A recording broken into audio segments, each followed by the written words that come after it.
Okay, so next up on this project, I've got a 3-inch ball bearing that I've cut in half with a angle grinder, which worked way better than I expected it to.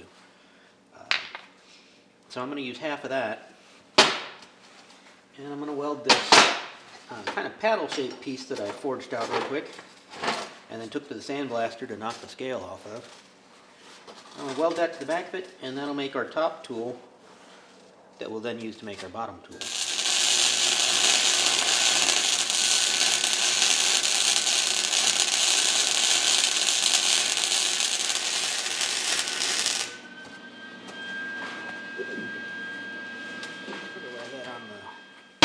Bandsaw, that's extra. This is probably the part I'm going to use because it's already got an indentation in it where the end of a bolt hole was. It's solid on the other side. And of course, the pieces I cut off that's also going to be useful for something else, I'm sure. Make a great bolster.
Half of the bearing and putting it on a piece of 4140 that I had to make a die to fit in the top of the press, and then this bolster or swage, actually it's a bottom swage, goes underneath that, and all of that was so that I could make these nice little round bowl to make a ladle. Of course, it'll make a lot of other things possible in the future, that easier to do other round projects with these tools or with tools, combinations of other tools and these tools.